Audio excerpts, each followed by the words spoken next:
स्वागत है आपका अपने चैनल माई हिंदी टीचर में। आज मैं आपको पढ़ाने जा रही हूँ क्लास 8 की हिंदी पुस्तक भाषा मंजरी से पाठ 4 कविता है पथ की पहचान। इसको लिखा है डॉक्टर हरिवंश राय बच्चन ने। इस कविता को पढ़ेंगे बच्चों, इसका भावार्थ देखेंगे, संदर्भ प्रसंग भी देखेंगे। और उससे पहले मैं आपको पाठ के रचनाकार जो हमारे हरिवंश राय बच्चन जी हैं उनके बारे में आपको थोड़ा सा बता देती हूँ। और पाठ का सारांश जो कविता है पथ की पहचान, इसका सारांश बता देती हूँ। उसके बाद हम लोग पूरी कविता को पढ़ेंगे और एक एक पैराग्राफ को पढ़ने के बाद उसका संदर्भ प्रसंग और भावार्थ देखेंगे ताकि पूरा चैप्टर अच्छे से तैयार हो जाए। चलिए, इसका मैं आपको पहले हरिवंश राय बच्चन जी के बारे में बता देती हूँ। डॉक्टर हरिवंश राय बच्चन जी का जन्म 27 नवंबर 1906 ईस्वी को हुआ। हिंदी कविता के उत्तर छायावाद काल के प्रमुख कवियों में से एक है। उनकी प्रसिद्ध कृति मधुशाला है। उनकी मौलिक कृतियों में मधुशाला के अतिरिक्त मधुबाला, मधुकलश आदि जैसी कृतियां शामिल हैं। उनके इस सरसता वाले काव्य लेखन को लोगों ने बहुत पसंद किया। इनकी मृत्यु 18 जनवरी 2003 को हुई। अब देखिए, इस पाठ में हम लोग सीखने वाले क्या हैं। इस पाठ में अपने अनुभवों को अपनी भाषा शैली में लिखते हैं जो कवि हैं, और लेखन के विविध तरीकों और शैलियों का प्रयोग अपने अनुभव में लिखने में करते हैं। कवि के बारे में है। पढ़ी गई सामग्री पर चिंतन करते हुए बेहतर समझ के लिए प्रश्न हम लोग बनाएंगे। और इससे पहले कि पाठ शुरू करें, इसका भावार्थ, इसका सारांश देख लेते हैं। पथ की पहचान शीर्षक कविता का सारांश। प्रस्तुत कविता में कवि बच्चन ने पथिक के माध्यम से यह प्रेरणा दी है कि मनुष्य को अपने पथ की पहचान स्वविवेक के आधार पर करनी चाहिए, क्योंकि जीवन के मार्ग में विघ्न बाधाएं आती ही रहती हैं, किंतु सबके जीवन की बात अलग अलग होती है। अतएव हमें पथ से विचलित नहीं होते हुए आगे बढ़ते रहना चाहिए। इसके लिए अपने ही अनुभव सबसे श्रेष्ठ होते हैं। इस मार्ग का निर्धारण दूसरे के उपदेश से या पुस्तकों को पढ़कर नहीं किया जा सकता है। तो चलिए बच्चों, कविता को पढ़ती हूँ। पूर्व चलने के बटोही बाट की पहचान कर ले, पुस्तकों में है नहीं छापी गई इसकी कहानी। हाल इसका ज्ञात होता है न औरों की जुबानी। अनगिनत राही गए, इस राह से उनका पता क्या। पर गए कुछ लोग इस पर छोड़ पैरों की निशानी। यह निशानी मूक होकर भी बहुत कुछ बोलती है। खोल इसका अर्थ पंथी पंथ का अनुमान कर ले, पूर्व चलने के बटोही बाट की पहचान कर ले। तो देखिए, यहाँ पर बच्चों आपको मैं बता देती हूँ। पूर्व का अर्थ होता है पहले।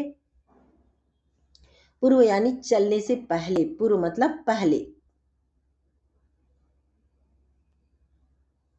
बटोही मतलब होता है यात्री, राही, पथिक, जो भी आप समझ सकते हैं उसको समझिए।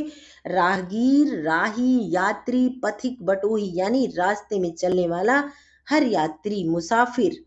बाट मतलब होता है रास्ता। बाट का अर्थ है रास्ता। रास्ता का भी कई पर्यायवाची शब्द है। रास्ता, राह, पथ, मार्ग।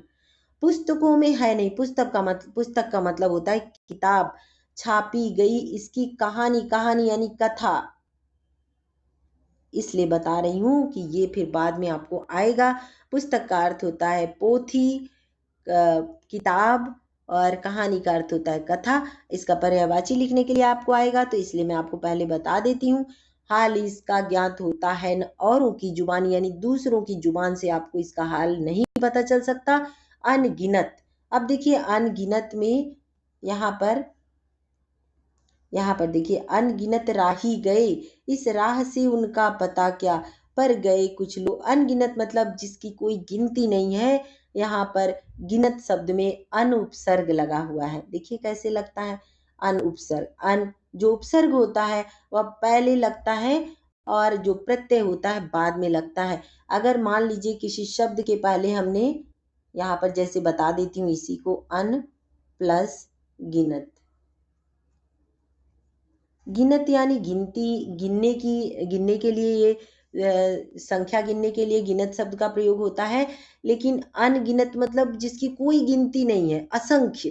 तो अनगिनत राही यानी यात्री, मुसाफिर, पथिक, यहाँ पर देखिए एक जो मूल शब्द है उसके पहले जो जुड़ा हुआ शब्द है अन, इसका मतलब होता है कि ये उपसर्ग है। वे शब्दांश जो किसी शब्द के पहले लगकर उनका अर्थ बदल देते हैं और एक नया शब्द बनाते हैं, उन्हें कहते हैं उपसर्ग।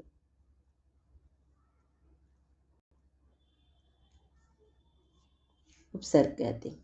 चलिए अब इस पैराग्राफ का हम लोग भावार्थ देखते हैं। संदर्भ कैसे लिखेंगे, एग्जाम में आएगा। आप 8th में है, 9th में, 10th 11th 12th में है, इसलिए सभी अच्छे से देखेंगे ताकि आपको आगे चल के कोई परेशानी नहीं हो।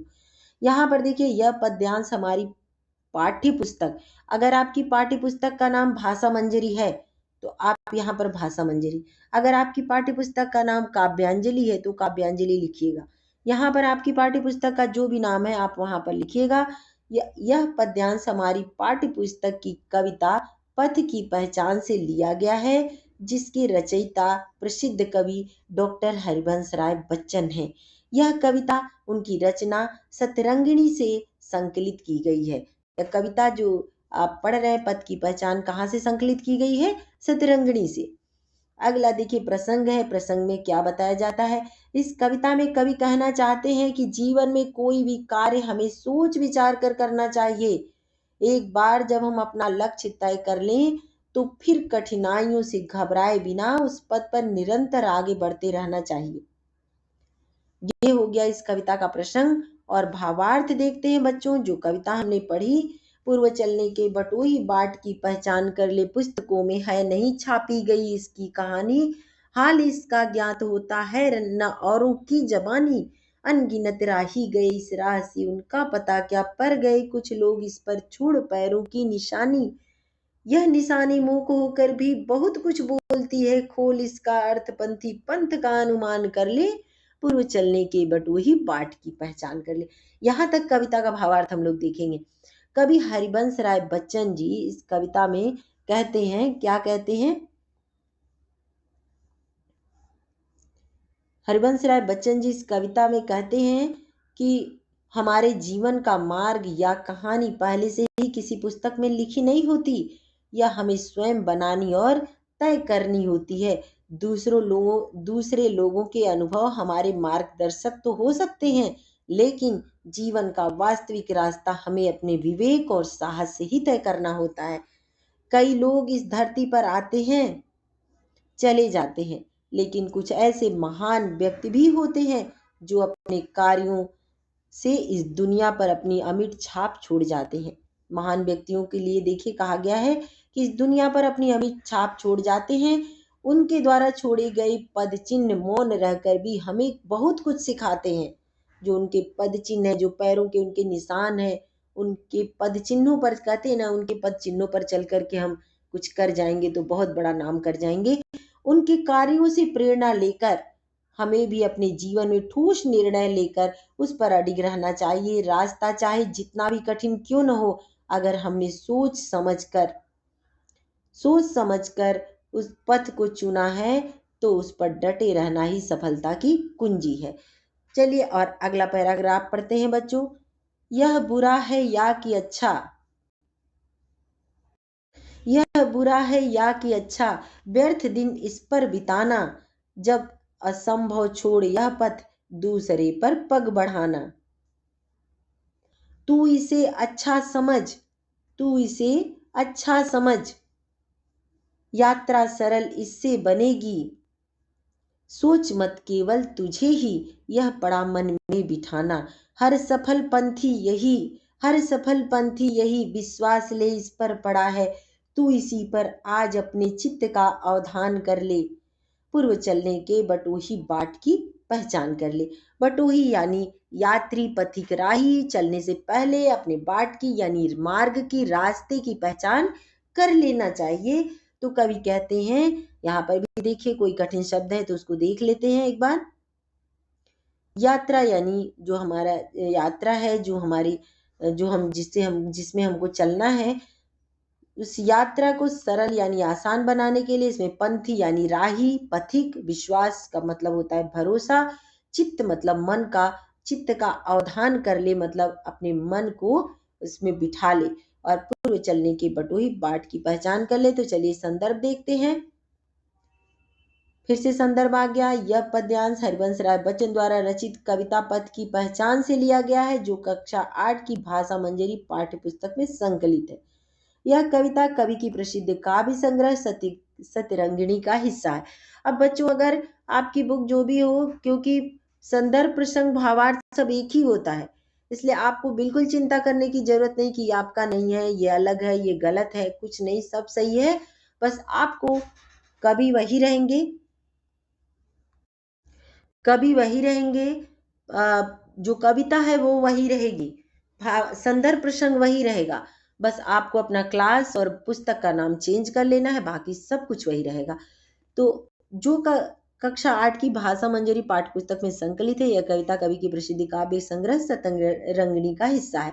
अब प्रसंग देखते हैं। इस भाग में कवि यह स्पष्ट करना चाहते हैं कि जब हम अपने जीवन की राह चुन लें, तो फिर हमें उसी पर पूरी निष्ठा से आगे बढ़ते रहना चाहिए।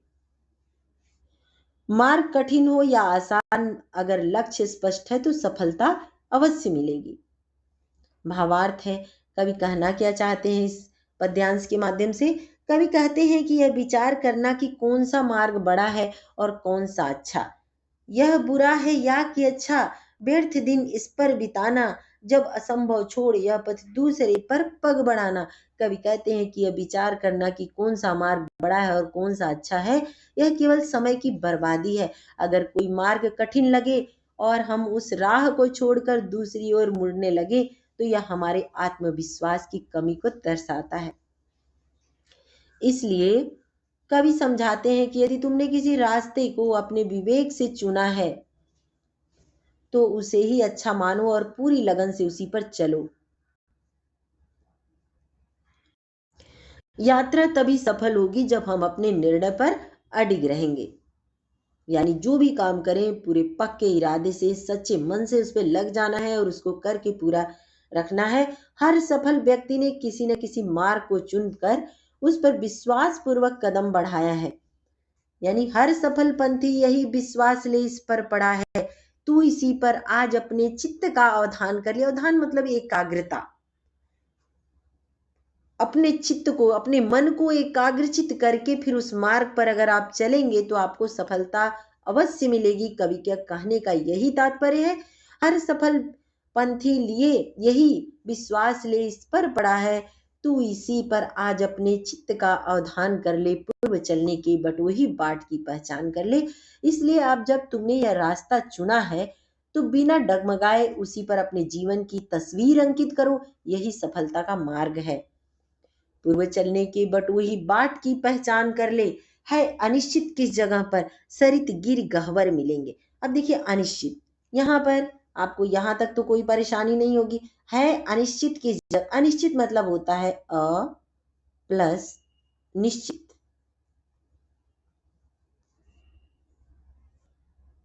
प्लस निश्चित। प्लस निश्चित मतलब होता है, निश्चित तो मतलब होता है कि ये चीज फिक्स है कि ये होनी है तो होनी है।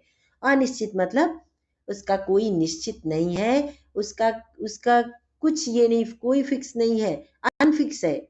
क्या होगा क्या नहीं है, अनिश्चित किस जगह पर, मार्ग का कुछ पता नहीं कि रास्ते में हमें क्या क्या परेशानियां आने वाली है। अब यहाँ पर देखिए उपसर्ग है। उपसर्ग की परिभाषा होती है वे शब्दांश जो किसी शब्द के पहले लगकर उनका अर्थ बदल देते हैं और एक नया शब्द बनाते हैं, उन्हें क्या कहते हैं, उपसर्ग कहते हैं। निश्चित एक शब्द था, उसके पहले हमने अ जोड़ दिया और ये बन गया अलग शब्द, अलग नया शब्द बन गया। निश्चित मतलब तो फिक्स होता है, अनिश्चित मतलब कोई फिक्स नहीं है। तो यहाँ पर अ उपसर्ग लगाने से शब्द का पूरा मीनिंग, मतलब चेंज हो चुका है। सरित मतलब होता है नदी, पहला देखिए नदी। गिरी मतलब पहाड़, पर्वत, पहाड़। गह्वर, ये सारे आपको तत्सम शब्द हैं, तो इसका मैं आपको तद्भव भी बता दूंगी। गह्वर मतलब होता है गड्ढा, गड्ढा। है अनिश्चित किस जगह पर सरित गिर गह्वर मिलेंगे, है अनिश्चित किस जगह पर बाग वन सुंदर मिलेंगे। कुछ अनिश्चित नहीं है कि कहाँ क्या मिलने वाला है। जीवन के इस मार्ग में किस जगह यात्रा खत्म हो जाएगी, ये जो यात्रा है वो किस जगह खत्म हो जाएगी, समाप्त हो जाएगी, यह भी अनिश्चित, ये भी अनिश्चित है, इसका भी कोई निश्चित नहीं है। अनिश्चित कब सुमन। सुमन का क्या अर्थ होता है? पुष्प। सुमन मतलब पुष्प, पुष्प मतलब फूल। है अनिश्चित किस जगह, कब सुमन, कब कंटकों के शर मिलेंगे। कंटक मतलब कांटे, ये भी आपका तत्सम शब्द है। कंटक यानी कांटा, और शर मतलब बाण। कौन सहसा, सहसा मतलब क्या होता है? अचानक। शब्दार्थ भी बहुत जरूरी होता है बच्चों, वैसे तो बुक में दिया है, लेकिन कितने बच्चे उसको देख पाएंगे, इसलिए मैंने सोचा यहीं बता देती हूँ। कौन सहसा छूट जाएंगे मिलेंगे कौन सहसा, आ पड़े कुछ भी रुकेगा तू न ऐसी आन कर ले, पूर्व चलने के बटोही बाट की पहचान कर ले। संदर्भ देखते हैं। यह पद्यांश डॉक्टर हरिवंश राय बच्चन की प्रेरणात्मक कविता पथ की पहचान से लिया गया है, जो कक्षा 8 जैक बोर्ड की भाषा मंजरी पाठ्य पुस्तक में संकलित है। बच्चों आपसे बार बार यही रिक्वेस्ट है, आप इस कविता का जो भी है आप अपनी बुक का नाम, अपनी क्लास का नाम डाल लीजिएगा। यह कविता उनके प्रसिद्ध काव्य संग्रह सतरंगिनी से ली गई है। प्रसंग है इसका, इस भाग में कवि जीवन की अनिश्चितताओं पर प्रकाश डालते हैं। वह यह संदेश देते हैं कि जीवन पथ पर क्या मिलेगा यह अनिश्चित होता है, निश्चित नहीं होता है। ऐसे में मनुष्य को साहस और आत्मविश्वास से आगे बढ़ते रहना चाहिए। भावार्थ देख लेते हैं बच्चों। है अनिश्चित किस जगह, है अनिश्चित किस जगह सरित गिर गह्वर मिलेंगे, है अनिश्चित किस जगह पर बाग वन सुंदर मिलेंगे। तो किस कुछ सब कुछ अनिश्चित है। कवि कहते हैं कि जीवन की राह पर आगे बढ़ते समय हमें यह पता नहीं होता कि रास्ते में कौन से दृश्य, कौन सी परिस्थितियां सामने आएंगी। कहीं नदी होगी, कहीं पर्वत आएंगे, कहीं गहरा खड्ड होगा, गड्ढा मिलेगा, या हरा भरा सुंदर बाग वन सुंदर मिलेंगे, या हरा भरा सुंदर बाग बगीचा मिलेगा। कभी फूलों जैसे सुखद अनुभव होंगे तो कभी कांटों जैसे दुखद भी। यही जीवन का यथार्थ है, कुछ भी निश्चित नहीं है। इसलिए कवि समझाते हैं कि जब भी किसी अप्रत्याशित स्थिति का सामना हो, चाहे वह सुखद हो दुखद हो, हमें रुकना नहीं है। हमारे मन में यह दृढ़ संकल्प होना चाहिए कि कोई भी बाधा हमारे मार्ग को रोक न सके। किस जगह पर यात्रा खत्म हो जाएगी यह भी अनिश्चित है। अनिश्चित कब सुमन, कब कंटकों के शर मिलेंगे। कौन सहसा छूट जाएंगे मिलेंगे कौन सहसा, आ पड़े कुछ भी रुकेगा तू न ऐसी यान कर ले, पूर्व चलने के बटोही बाट की पहचान कर ले। तो हमें इसलिए कवि समझाते हैं, जब किसी अप्रत्याशित स्थिति का सामना हो, चाहे वह सुखद दुखद, हमें रुकना नहीं चाहिए। हमारे मन में यह दृढ़ संकल्प होना चाहिए कि कोई भी बाधा हमारे मार्ग को रोक न सके। हमें पूरी निष्ठा आत्मबल के साथ अपने पथ पर डटे रहना चाहिए, तभी हम अपने लक्ष्य तक पहुंच सकते हैं। आगे क्या कहते हैं कभी, और तू कर यत्न भी तो मिल नहीं सकती सफलता, और तू कर यत्न भी तो मिल नहीं सकती सफलता, ये उदय होते लिए कुछ ध्येय नयनों के निलय में, स्वप्न दो तो सत्य 200, स्वप्न पर ही मुग्ध मत हो, सत्य का भी ज्ञान कर ले, पूर्व चलने के बटोही बाट की पहचान कर ले।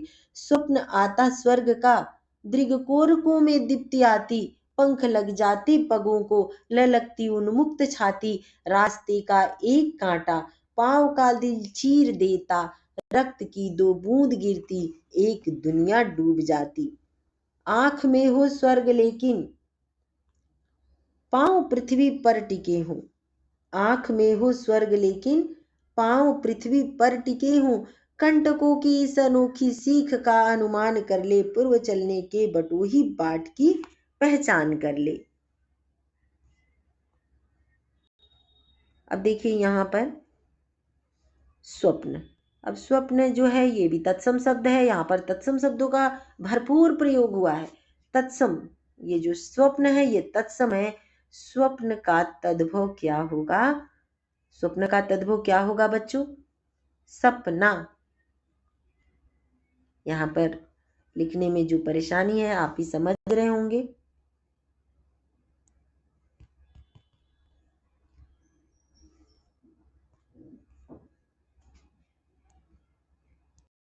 और तू कर यत्न, यत्न यानी प्रयत्न, प्रयत्न। मिल नहीं सकती सफलता, सफल में ता प्रत्यय। यहाँ पर प्रत्यय की परिभाषा है वे शब्दांश जो किसी शब्द के अंत में लगकर उनका अर्थ बदल देते हैं और एक नया शब्द बनाते हैं, उन्हें प्रत्यय कहते हैं। आप देखिए प्रत्यय और उपसर्ग में छोटा सा, बहुत ही छोटा सा अंतर है। उपसर्ग पहले लगता है, प्रत्यय अंत में लगता है। बस यही छोटी सी बात को याद रखिएगा। ये उदय होते लिए कुछ, उदय मतलब उदित होना, उगना। ध्येय, नयनों के नयन मतलब नेत्र, नयन यानी नेत्र, नेत्र मतलब आंख। किंतु जग के पंथ पर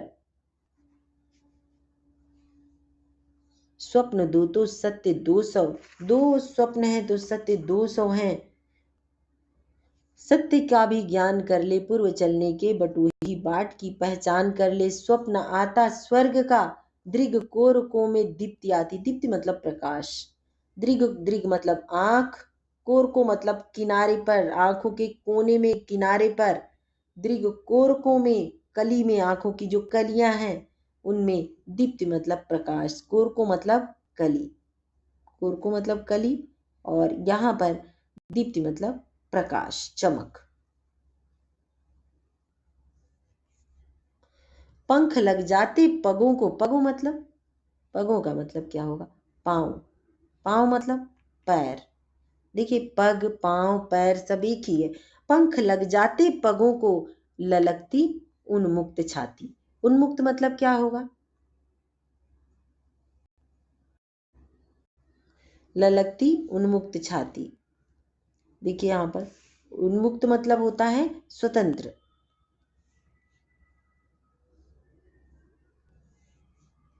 उन्मुक्त मतलब स्वतंत्र, आजाद।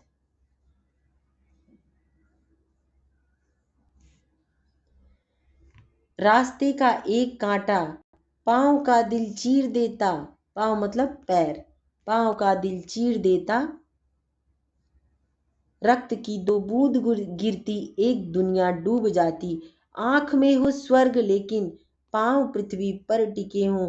कंटकों की इस अनोखी सीख का सम्मान कर ले। कंटक मतलब क्या होता है, कंटक का अर्थ होता है कांटा।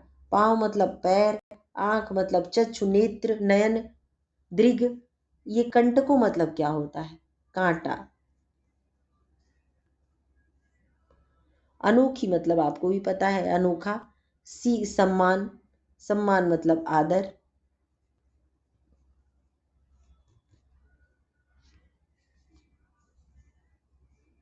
रास्ते का एक कांटा पांव का दिल चीर देता। रक्त की दो बूंद गिरती एक दुनिया डूब जाती। आंख में हो स्वर्ग लेकिन पांव पृथ्वी पर टिके हों। कंटकों की इस अनोखी सीख का सम्मान कर ले, पूर्व चलने के बटोही बाट की पहचान कर ले। अब चलिए इसका संदर्भ देखते हैं। यह पद्यांश डॉक्टर हरिवंश राय बच्चन जी ने की सुप्रसिद्ध कविता पथ की पहचान से लिया गया है, जो सतरंगिणी नामक काव्य संग्रह में संकलित है। जैक बोर्ड की हिंदी पुस्तक भाषा मंजरी में पाठ 4 के रूप में दी गई है। देखिए यहाँ पर थोड़ा बड़ा हो गया था इसलिए आपको दिखा नहीं। प्रसंग है, इस अंतिम भाग में कवि जीवन की यथार्थता को उजागर करते हैं। यथार्थ मतलब सच्चाई को उजागर करते हैं। वे यह समझाते हैं कि केवल सपने देखने से सफलता नहीं मिलती, उसके लिए सच्चाई को भी अपनाना पड़ता है और कठिनाइयों का सम्मान करना पड़ता है। इसका भावार्थ है, कवि कहते हैं कि यदि हम केवल प्रयास करें तो भी सफलता तभी मिलेगी जब लक्ष्य स्पष्ट और ठोस हो। सपने देखना जरूरी है लेकिन केवल कल्पनाओं में खो जाना उचित नहीं है। जो व्यक्ति सत्य को नहीं पहचानता वह भ्रमित हो जाता है। कवि कहते हैं कि जब हम कोई महान लक्ष्य लेकर आगे बढ़ते हैं तो हमें लगता है मानो स्वर्ग हमारे सामने है। मन उत्साहित होता है, शरीर में ऊर्जा भर जाती है, परंतु अचानक एक कांटा रास्ते में आकर हमें घायल कर देता है। रास्ते का एक कांटा पांव का दिल चीर देता। उस चोट से हमारी सारी उम्मीदें टूटने लगती हैं। उस चोट से हमारी सारी उम्मीदें टूटने लगते हैं। कवि का तात्पर्य है जीवन के मार्ग से। जीवन के मार्ग पर सपनों की उड़ान होनी चाहिए, लेकिन वास्तविकता की जमीन पर भी पैर टिके रहने चाहिए।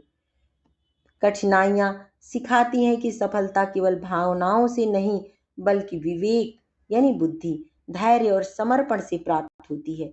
इसलिए आंख में हो स्वर्ग लेकिन पांव पृथ्वी पर टिके हों, हमेशा इसी बात का ध्यान रखना है। कवि का पुरजोर इस पर जोर देकर के कवि ने कहा है कि आंख में हो स्वर्ग लेकिन पांव पृथ्वी पर दिखे टिके हों, यानी आप कितना बड़ा भी स्वप्न देखिए, कितनी बड़ी सोच रखिए, लेकिन आपके पांव हमेशा जमीन पर ही रहने चाहिए। यही इस कविता का सार है। तो ये भावार्थ आपका यहीं समाप्त होता है बच्चों। चलिए मैं इसको यहीं समाप्त करती हूँ और मिलती हूँ मैं आपसे अपने अगले वीडियो में, और अगला वीडियो इसी का क्वेश्चन आंसर होगा। तब तक के लिए बच्चों धन्यवाद इतने समय तक मेरे साथ बने रहने के लिए। और अगर आपको मेरा वीडियो अच्छा लगता है तो इसको लाइक करना, कमेंट करना, शेयर करना नहीं भूलिएगा। अगर आप सब्सक्राइब नहीं किए तो बच्चों ज़रूर सब्सक्राइब कर लीजिएगा, ताकि मेरा लेटेस्ट वीडियो आप तक पहुंच जाएगा। और बेल आइकन को प्रेस कर लीजिएगा, नोटिफिकेशन ऑन कर दीजिएगा, ताकि डेली मैं डेली वीडियो बनाती हूँ, डेली का डेली आपके पास पहुँचता रहेगा। कुछ न कुछ हर दिन कुछ नया होता है और हर दिन हम कुछ नया सीखेंगे। उसी के साथ धन्यवाद। मिलती हूँ मैं आपसे अगले वीडियो में।